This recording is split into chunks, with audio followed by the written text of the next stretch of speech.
Hello everyone. Some men put their names on buildings because they want to be remembered. Cameron Ellison put his name on a house that had never belonged to him. On Thanksgiving morning, he left for Manhattan with another woman and forgot the second phone he used to hide the life his pregnant wife was never supposed to see. When he returned, workers were removing the bronze Ellison house plaque from the gate. The bank had frozen a $25 million loan, and his wife had left behind one sentence he could not negotiate away. Stay until the end, because Natalie did not escape by becoming reckless. She escaped by becoming precise. Subscribe to the channel for more stories about family, courage, and consequences, and tell us in the comments whether a home is still a home after someone turns it into a weapon. Our story begins as the first screw came loose from Cameron Ellison's name. The new owner asked us to remove the plaque before dark. Cameron Blake Ellison stopped beside the black iron gate, while cold Atlantic wind drove snow across the coastal road. Two licensed contractors stood on ladders beneath the bronze letters that had announced Ellison House for almost 7 years. One held a drill. The other lowered the first metal E into a padded crate. Cameron looked beyond them toward the gray-shingled mansion above the main shoreline. Every window was dark. What new owner? The property manager approached with a tablet beneath her coat. A sheriff's deputy waited near the drive, not threatening, simply present. Harbor Grace Foundation completed the purchase earlier today, the manager said. The deed has been recorded. Your counsel received the court order concerning access and the inventory of your belongings. Cameron smiled as though she had made a minor administrative error. My wife cannot sell our marital residence without my consent. The residence was owned by the Dawson Family Trust before your marriage. Independent title counsel confirmed the trust's authority, your signed waiver, and the judge's temporary exclusive possession order. I cannot give you access. He crossed to the front door and inserted his key. It did not turn. He tried again, harder. Metal scraped inside the new lock. Through the glass, Cameron saw the outline of an empty foyer. The long Thanksgiving table had been removed. The wedding portrait no longer watched from the staircase. In the nursery, pale winter light marked the place where Ivy's crib had stood. No Natalie. No luggage. No cream blanket embroidered with Ivy Grace. Only rooms stripped of the warmth he had mistaken for obedience. A sealed document pouch rested in a weatherproof cabinet near the gate. Inside were his old key, a copy of the recorded deed, a storage inventory, and the white place card Natalie had set beside his Thanksgiving plate. On the back, she had written 8 words. You forgot your phone. I remembered what was mine. Cameron's expression hardened. Where is the device? The deputy answered. The second phone was transferred to state investigators under assigned evidence receipt. Your attorney has the information. Cameron's company phone vibrated inside his pocket. 14 missed calls from the bank. 9 from directors. 2 from his chief operating officer. A new message from Paige Holloway appeared at the top. Please tell me Natalie never saw the After Ivy documents. He called the bank. The loan officer spoke before he could demand an explanation. The proposed $25 million facility is suspended. The collateral package is under fraud review. We have preserved all communications and notified outside counsel. That house was the primary asset. It was never a company asset, Mr. Ellison. The foundation cannot close that quickly. The foundation exercised a documented option, completed updated diligence, and closed through escrow after the court entered its order. Any challenge should go through counsel. The line went silent. Behind Cameron, another bronze letter came free from the gate. For years, he had treated his name as if it created ownership. Now each turn of the drill removed a piece of the story he had told investors, employees, and himself. 3.5 weeks earlier, Thanksgiving morning had begun with apple pie and a promise Natalie still wanted to believe. Natalie Grace Dawson Ellison was 36 weeks pregnant. She moved carefully between the kitchen island and the oven while the ocean struck the rocks below the house. Rosemary turkey browned beneath a sheet of foil. Sweet potatoes waited in a blue ceramic dish. Apple pie cooled beside the window, filling the room with cinnamon and butter. 3 places rested beneath the chandelier. 1 for Cameron, 1 for Natalie, and 1 tiny plate between them for the daughter due a few days before Christmas. Our first Thanksgiving as 3, Natalie whispered. Ivy shifted beneath her hand. Natalie had learned numbers before she learned luxury. Her mother, Evelyn Dawson, had run a small regional construction company and required Natalie to work summers in estimating, payroll, and field offices before she was allowed into management. Natalie later became a real estate risk analyst. She understood covenants, title exceptions, and the difference between revenue that existed and revenue that had merely been promised. When Cameron's coastal development company nearly failed 5 years earlier, Natalie found inflated contractor invoices and a lending covenant his team had missed. She rebuilt the cash flow forecast and introduced Cameron to an investor who stabilized the company. A magazine called The Recovery, The Ellison Instinct. Natalie's name appeared only in the photograph caption as Cameron's supportive wife. At first, she accepted it. Her mother was ill, the company was fragile, and marriage seemed larger than public credit. Then Cameron began using her absence from the spotlight as proof that she had never belonged there. Her relationships became his contacts. Her analysis became his intuition. When she challenged a project, he said pregnancy planning had made her risk-averse. When she noticed inconsistencies, he said she was anxious. By the time she finally became pregnant after years of disappointment, Cameron spoke about her as though she were both precious and incapable. He attended appointments and answered questions directed to her. He told friends she had stopped driving because she was nervous, although she drove every day. He began managing household mail, so nothing stressful reached her. Natalie recognized each act individually. She did not yet recognize the system they formed. The sound of polished shoes crossed the hall. Cameron entered wearing a charcoal suit, silver cuff links, and a cashmere overcoat. A suitcase stood beside him. His company phone was in one hand. His smaller personal phone lay near his unfinished coffee, hidden partly beneath a folded newspaper. "I have to go to Manhattan," he said. Natalie looked at the suitcase. "This morning, an investor may withdraw from Harbor Ridge. If I do not contain it today, we could lose the entire syndicate. You told me no calls until after dinner. I said I would try. That bag looks like an overnight trip. The weather may delay the return flight." Natalie glanced toward the table. "Will you be back tonight?" "Of course." Cameron crossed the room and touched her cheek. His tenderness always arrived when he wanted resistance to feel unreasonable. "You are doing that thing again," he said. "What thing?" "Turning pressure into danger. Dr. Morgan said you need to manage your anxiety." Dr. Morgan had said ordinary prenatal anxiety was understandable after a difficult pregnancy. Cameron repeated only the word anxiety, using it to shrink every question Natalie asked. "I am asking when my husband will return," she said. And I answered. He placed his palm over her stomach. Ivy moved away from the pressure. "Everything I do is for both of you." Cameron kissed Natalie's forehead, picked up the suitcase, and left through the garage. His driver's car disappeared beyond the gate. The house became quiet except for the oven fan and the ocean. Natalie turned toward the coffee cup. The second phone lit beneath the newspaper. She could read the first notification without touching it. "Paige Holloway. She still thinks you are coming home for dinner." The second arrived before the screen dimmed. "Paige Holloway. Did the notary accept the postpartum authorization?" Natalie's fingers went cold. She knew who Paige was. Paige had been hired as vice president of special projects 18 months earlier. Cameron praised her efficiency, traveled with her often, and dismissed every question as jealousy. The first message confirmed the affair. The second suggested a plan. Natalie did not unlock the phone.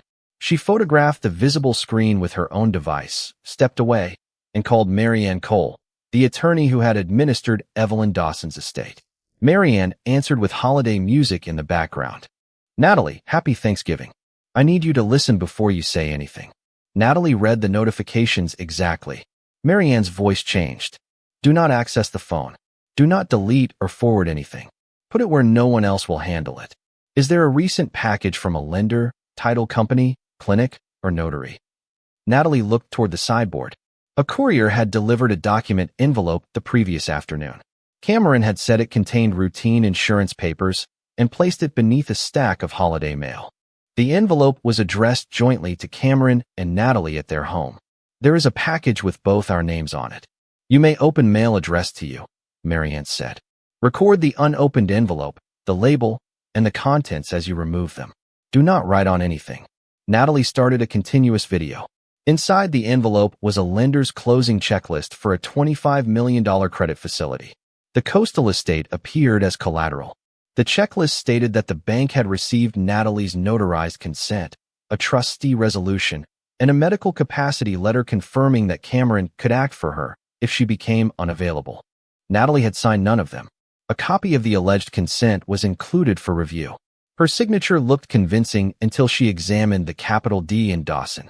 The lower curve was too round. The pen pressure remained even where her real hand always lifted. The notarization was worse. It claimed Natalie had appeared in person in Boston on a date when she had been at an obstetric appointment in Portland. The capacity letter carried the logo of a private clinic she had never visited. It described pregnancy-associated paranoid ideation and recommended that Cameron supervise major decisions after delivery. "This is not just about the house," Natalie said. "No," Marianne replied. "Keep going." The trustee resolution purported to remove Natalie as acting trustee of the Dawson Family Trust for 90 days and replace her with Cameron. Attached emails referred to a folder called After IVY. One message instructed Paige to arrange a bed at a private wellness residence. Another discussed filing for emergency custody if Natalie resisted the transition. A typed home schedule showed Paige moving into the coastal estate before New Year's Day. Natalie pressed one hand against the counter. The affair hurt in the familiar way betrayal hurts. The documents created a colder fear. Cameron did not merely intend to leave her. He intended to replace her while using her pregnancy as the explanation. Ivy kicked hard. Natalie had seen the name After Ivy once before. 2 weeks earlier, Cameron had left a handwritten note on the kitchen counter. Move Dawson files to After Ivy before December review. When she asked what it meant, he said it was an internal project label and kissed her as if curiosity were charming but unnecessary. She had accepted the answer because challenging every small inconsistency had become exhausting. Now the phrase sat beside a forged medical letter and a plan to remove her as trustee. She walked into the dining room and looked at the little plate between the adult settings. The innocence of it hurt more than Paige's message. Natalie had imagined the plate as a promise that Cameron would become gentler when he became a father. Instead, he had treated the birth as a deadline. Marian asked her to describe the room, the envelope, and the order in which she found each page. Natalie spoke slowly. She did not use words such as conspiracy or crime. She said what she could personally observe. The envelope was addressed to her. The signature was not hers. The notarial date conflicted with her medical appointment. She had never visited the named clinic, and Cameron had never asked permission to replace her as trustee. "That is enough for this moment," Marian said. "Facts first, conclusions later." For years, Cameron had won arguments by reaching the conclusion before anyone else entered the room. Natalie felt something inside her settle as she understood that she did not have to imitate him. Accuracy could move more slowly and still arrive. "I am here," Natalie whispered. Marian heard her. "Sit down. I am calling local counsel, the lender's fraud department, and law enforcement. You will not confront Cameron. You will preserve your identification, trust documents, prenuptial agreement, and medical records. We will let independent people verify every important fact." Natalie looked at the second phone. "What happens to that? An investigator will decide whether there is lawful authority to take it. You do not search it. What if he comes back? He believes you are preparing dinner. For a few hours, let him believe that." The Dawson Family Trust had owned the coastal property since before Natalie's marriage. Her mother had also negotiated a purchase option with Harbor Grace Foundation, a nonprofit planning a residential and legal support center for women facing financial coercion. Evelyn postponed the sale when she became ill, but the option remained valid if the trust chose to exercise it at independently appraised value. The prenuptial agreement had been negotiated by separate attorneys. Cameron waived claims to the trust property and agreed that, if a court granted Natalie exclusive possession based on abuse, threats, or fraud, he would not obstruct a lawful transfer. Marian warned that the language still required review under local law. "A trust and a prenup do not let us skip a judge," she said. "They give us documents a judge and title company can evaluate." That afternoon, a state detective arrived with a body camera.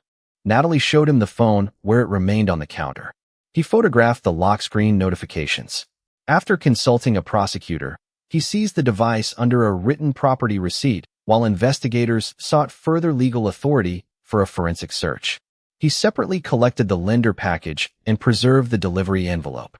The bank's fraud unit confirmed that electronic copies of the disputed documents had arrived through the company's outside loan broker. The bank froze the file before the credit committee met. It did not announce a crime. It preserved its records and began an internal investigation. Marianne arranged an emergency examination with Natalie's obstetrician. The doctor confirmed that no one at the practice had diagnosed paranoia, questioned Natalie's decision-making capacity, or authorized Cameron to direct postpartum care. A hospital social worker helped Natalie create a confidential visitor and safety plan. Natalie could identify who was allowed in her own room, subject to medical and safety rules. Any dispute over Cameron's parental rights after Ivy's birth would be presented to family court. "We do not solve custody with a hospital guest list," Marianne said, "and we do not let him solve it with a forged letter." Natalie nodded. "Then we asked the court." The emergency hearing occurred Friday afternoon. The judge reviewed sworn statements, the future-dated clinic letter, the disputed notarization, and the messages visible on the phone. Cameron participated through counsel from New York. His lawyer argued that the documents were drafts, that Natalie misunderstood routine estate planning, and that removing Cameron from the home before a full hearing would be unfair. Natalie's attorney asked for limited relief, not a final judgment. No direct contact, no entry into the residence, no use of the disputed documents, and exclusive possession for Natalie while the allegations were investigated. The judge granted a temporary order and scheduled a fuller hearing. The order did not decide ownership, guilt, custody, or divorce. It created immediate boundaries while evidence was tested. Cameron was served at his Manhattan hotel. The order also required both sides to preserve financial and electronic records and prohibited them from transferring disputed marital assets outside ordinary expenses. Natalie's lawyer explained every restriction before she agreed. The protection order was not permission to empty accounts, cancel Cameron's health insurance, or use the children's future as leverage. It was a temporary structure designed to prevent immediate harm. Natalie opened a new checking account for income that belonged solely to her, but she left joint funds where they were and kept a detailed ledger of household costs. The trust's bank added in-person verification and a second authorized reviewer for any transaction above a set amount. Credit bureaus received fraud alerts after investigators learned that copies of Natalie's identification had been used in the false notarization. A security consultant preserved camera footage from the estate and documented each export. A locksmith inspected the property, but waited until the deed recorded and the possession order remained active. Every step created a record. Every record had a date, a person responsible, and a reason. The discipline frustrated Cameron's attorneys because it left little room for the dramatic accusations he preferred. Natalie had not destroyed his belongings. She had not hidden the child. She had not posted allegations online.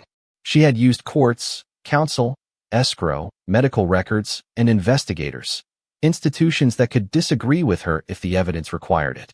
His first message to Natalie came through counsel. "She is destroying our family over a misunderstanding." Natalie did not reply. A licensed inventory company entered the estate under supervision. Cameron's clothes, watches, personal papers, sports equipment, and separate property were photographed and moved to secure storage. His attorney received access instructions. Jointly disputed items remained untouched pending agreement or court direction. Natalie took her identification, trust records, medical files, 6 tiny outfits for Ivy, and the cream blanket embroidered with her daughter's name. She left every piece of jewelry Cameron had purchased for her in the safe and listed it for the attorneys. "I do not want him to say I escaped with his property," she told Marianne. "He may say it anyway. Then the record will answer." Harbor Grace did not rush to close. The foundation ordered an updated appraisal, structural inspection, environmental review, title report, and written confirmation of funds. A separate attorney met Natalie without Marianne present and reviewed alternatives. Natalie could retain the estate and litigate the forged lien. She could suspend the option. She could wait until after Ivy was born. She could seek refinancing unrelated to Cameron's company. Each alternative was real. So was her decision. "My mother wanted this place to become useful," Natalie said. Cameron wanted it to become collateral. "I no longer want to live inside either man's version of what the house means. I choose the foundation. The updated appraisal supported the price. Title counsel confirmed the trust's power to sell and required certified copies of the court order and Cameron's contractual waiver. The sale proceeded through escrow. Taxes, fees, and reserves were disclosed in writing. The net proceeds went into a protected account controlled under the trust for Natalie and Ivy. Nothing happened in one dramatic night. The process took weeks. During those weeks, Cameron called directors, investors, family friends, and even Natalie's former colleagues. He described her as frightened, hormonal, and manipulated. He said attorneys had convinced her to sell a family landmark at a discount. The chairman of Ellison Coastal Development asked outside counsel for facts. The facts arrived slowly. The notarization had been purchased through an online service using an identity packet containing Natalie's stolen documents. The IP address traced to a consultant working for Page. The false clinic letter had been created from a template found on a company workstation. The proposed loan proceeds were scheduled to move through two related entities before reaching an account controlled by Cameron. Forensic accountants found that Ellison Coastal Development was short nearly $44 million across unfinished projects. The loan would not rescue the company. It would conceal the shortage while exposing Natalie's trust property. Page retained her own lawyer. She had believed Cameron intended to leave Natalie and build a life with her. Then her attorney showed her an email in which Cameron planned to blame Page for the forged notarization, terminate her after funding, and move money to an offshore account she could not access. Page contacted investigators. The forensic search of the second phone occurred only after legal process authorized it. Investigators created a verified copy, preserved the original, and documented who handled it.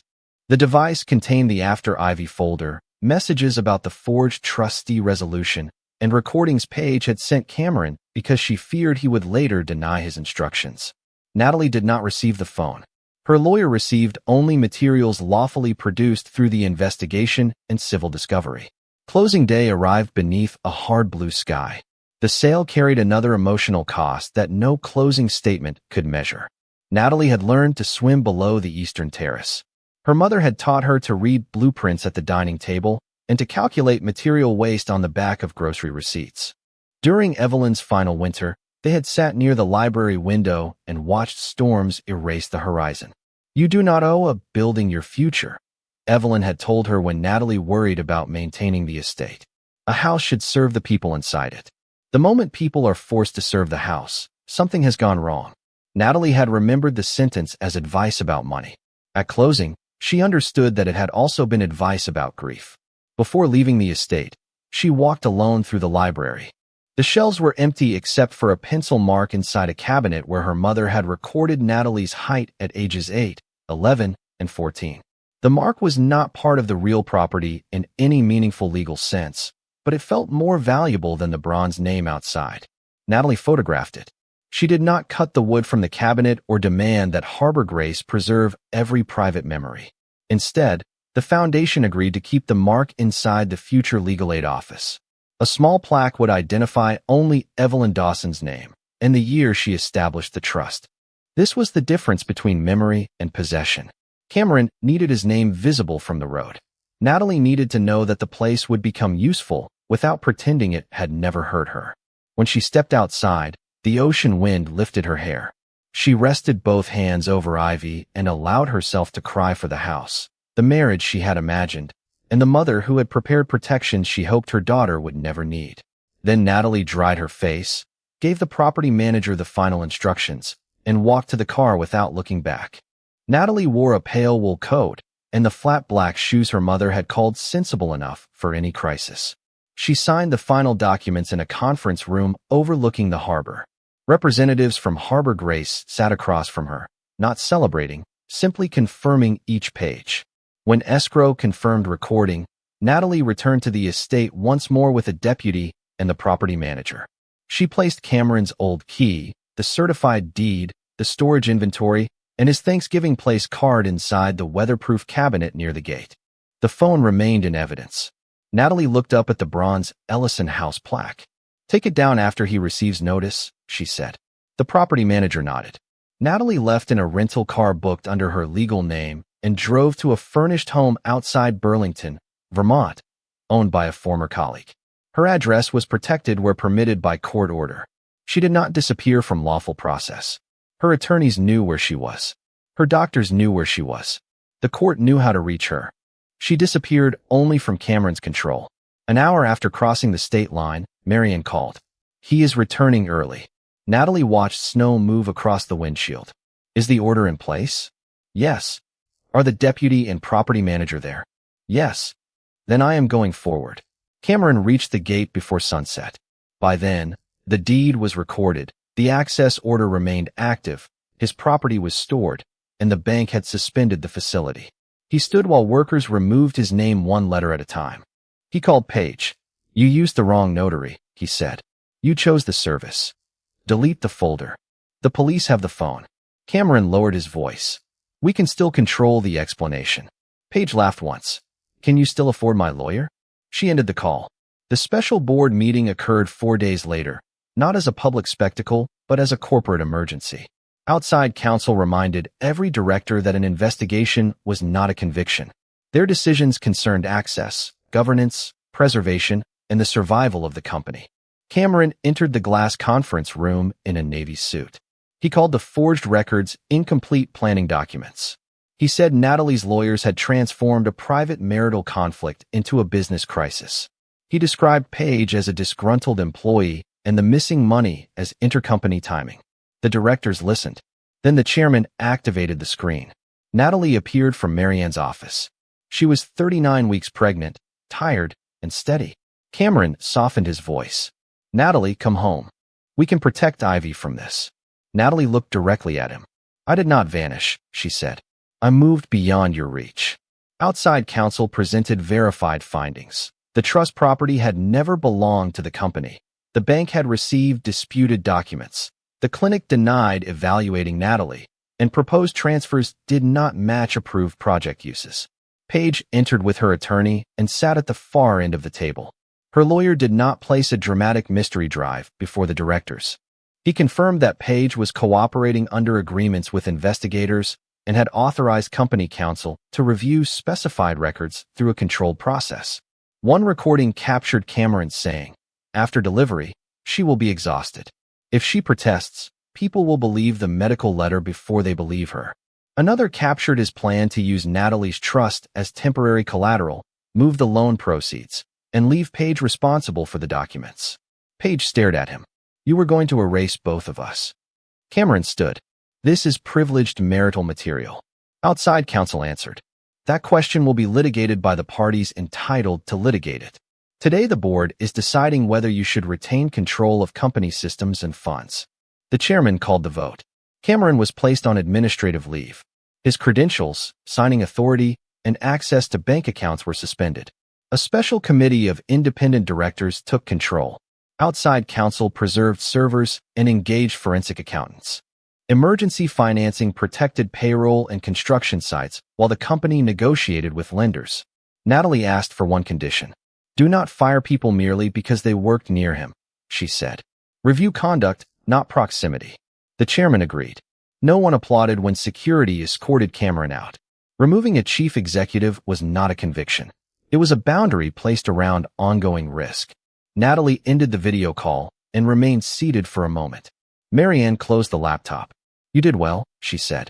Natalie exhaled. I am tired of doing well in emergencies. A tightening moved across her abdomen. She waited. Another came 8 minutes later. Marianne looked at the clock. Is that what I think it is? Natalie gave a small, surprised laugh. I think Ivy has her own schedule. Labor developed gradually over the next several hours. At the hospital, staff followed Natalie's visitor choices for her own care. Cameron's counsel received notice through the family law attorneys. A judge entered a temporary order providing supervised contact after birth, while a custody evaluator reviewed the alleged threats, forged medical documents, and each parent's circumstances.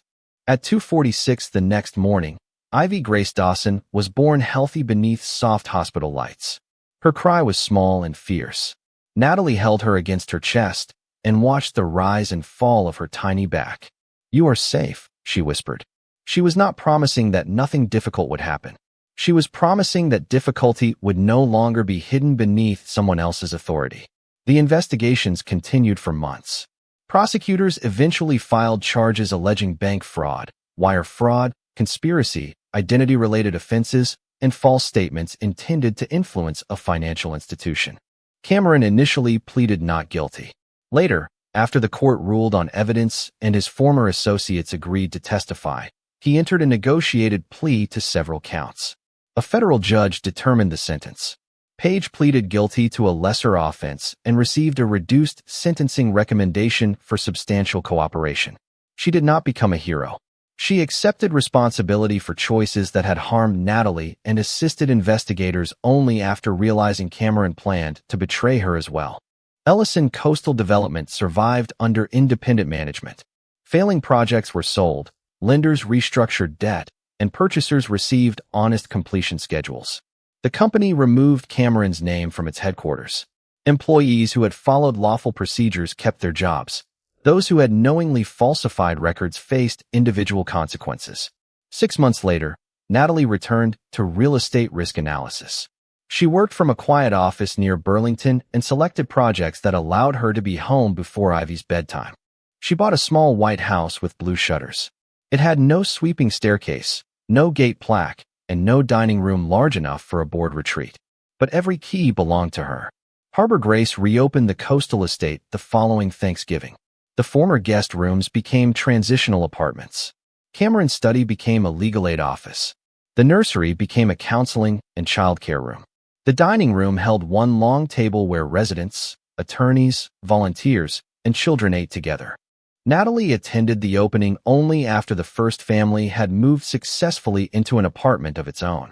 She walked through the foyer and paused where the bronze plaque had once been visible from the windows. A new sign stood beside the gate. Harbor Grace House. Safety. Counsel. A way forward. No family name appeared above it. That evening, Natalie carried Ivy back to the small house. Snow began after sunset. Ivy sat in her high chair, striking a wooden spoon against the tray while Natalie warmed leftover chicken and sweet potatoes. 2 plates waited on the table. There was no decorative third place and no empty chair reserved for a promise that would not return. Natalie kept Cameron's old Thanksgiving place card in a drawer beneath the final divorce order. She did not keep it as a trophy. She kept it as proof that one empty seat had once made her believe she was alone. Now she knew better. Cameron believed losing his name from the gate was the moment he lost everything. But a name on metal had never created love, ownership, or truth. His real mistake had happened much earlier. He had spent years teaching Natalie to distrust herself and never considered what would happen when independent people checked the dates, followed the money, and listened when she spoke in her own voice. Natalie's recovery remained imperfect. During the divorce, Cameron challenged the trust sale, the possession order, and portions of the evidence. Some arguments were rejected. Others required hearings and negotiated resolutions. The family court approved a structured parenting plan only after evaluators reviewed both parents, the pending criminal case, and Ivy's needs. Natalie did not receive every condition she requested, and Cameron did not lose every parental right because he had been a terrible husband. The court separated punishment from the child's best interests as carefully as it could. That distinction was difficult for Natalie, but she respected it. She had spent years living with a man who treated authority as personal property. She did not want a legal system that simply handed the same unchecked authority to her. When supervised contact eventually began, neutral professionals handled the exchanges. Natalie did not meet Cameron in parking lots or use Ivy to carry messages. Every change moved through the parenting coordinator or the court. Boundaries became boring, documented, and predictable, the opposite of the marriage. By Ivy's first birthday, Natalie could hear Cameron's name without feeling the room tilt. She did not forgive him in order to heal. She stopped allowing his choices to occupy every part of her day. The drill removed his name one letter at a time. Natalie removed his control one careful decision at a time. And unlike the plaque, she was never going back up. She had not won by becoming louder than Cameron. She had won the right to live without letting his voice define the facts, the law, or the limits of her own judgment again. In the life she built afterward, truth no longer needed Cameron's approval before it could guide her next step.